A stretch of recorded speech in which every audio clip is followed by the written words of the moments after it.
एक बार की बात है, सुषमा अपने पूरे परिवार के साथ खुशी खुशी मोहन नगर में रहती थी। उसकी 2 बहुएं थी, पल्लवी और शिवानी। एक दिन दोनों बहुएं रसोई में काम कर रही होती है कि तभी उनकी सास सुषमा उन्हें बुलाती है।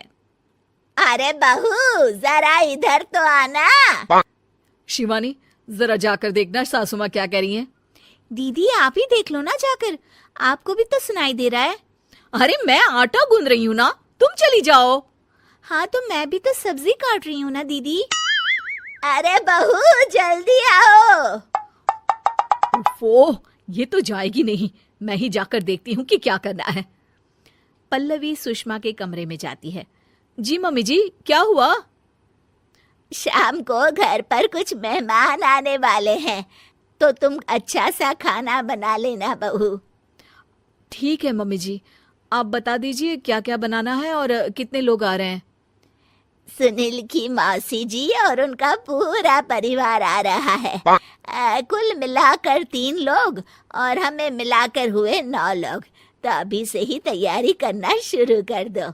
और हाँ, घर की सफाई भी कर देना, हाँ, अच्छे से। जी मम्मी जी, सब काम हो जाएगा, आप चिंता मत कीजिए।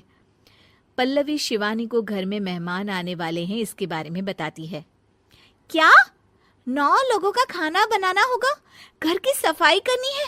बाप रे, सासू माँ ने तो हमें घर की नौकरानी ही समझ कर रखा है। ऐसा नहीं बोलते शिवानी, हम इस घर की बहू हैं और घर के काम करना हमारा फर्ज है। दीदी तो है ही सासू माँ की चमची, जब देखो सासू माँ सासू माँ।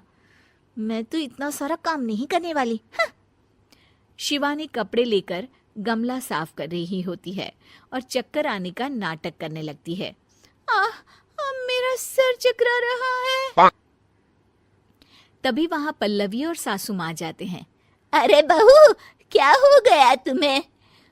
मम्मी जी, बहुत तेज सर में दर्द हो रहा है।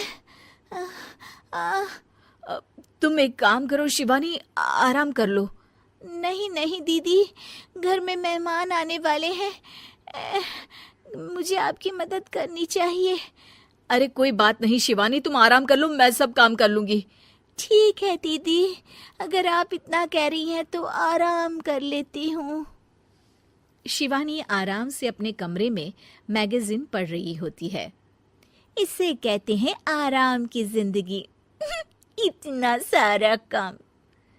चलो, सारा काम खत्म हो गया, शिवानी को देख आती हूँ। शिवानी अपने कमरे में ईयरफोन में गाने सुनते सुनते सो जाती है और उसके साइड में मैगजीन भी रखी होती है। पल्लवी वहां आ जाती है और वो सब देखती है। ओहो, तो मतलब सब काम चोरी का बहाना था। अभी बताती हूँ इसको। घर का सारा काम मुझे करना पड़ा और ये महारानी यहाँ मैगजीन पढ़ रही है, गाने सुन रही है। पल्लवी रसोई से एक प्लेट और चम्मच लेकर आती है और शिवानी को थाली बजाकर उठाने लगती है।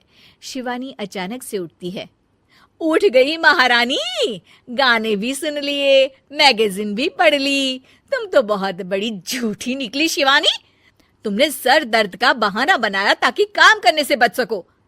हाँ, बनाया बहाना, तो क्या करती, इतने सारे काम करती। मुझे कोई शौक नहीं है चापलूसी का। क्या चापलूसी? तुम्हें लगता है कि मैं सारे काम चापलूसी के लिए कर रही हूँ? और नहीं तो क्या। तभी वहां सासू माँ आ जाती हैं। अरे बहू, वो लोग बस आने ही वाले हैं, तुम तैयारियां कर लो।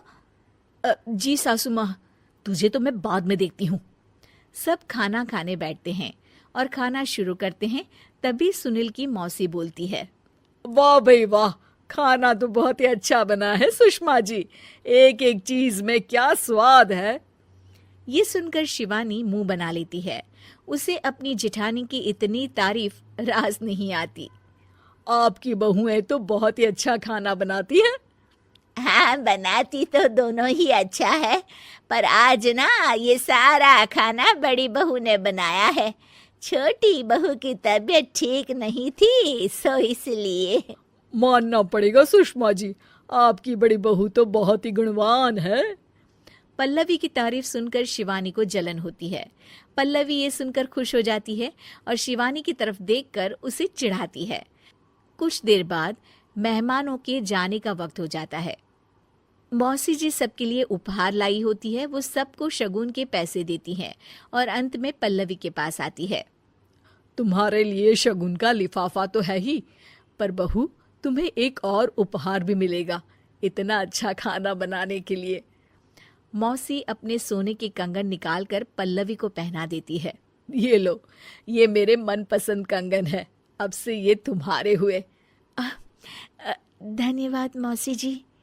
ये देखकर शिवानी तो पूरी तरह से जल जाती है और गुस्से से रसोई में चली जाती है। तभी वहां पल्लवी आ जाती है और उसे अपने कंगन दिखाने लगती है। देवरानी जी, अब आपका सर दर्द ठीक तो है ना?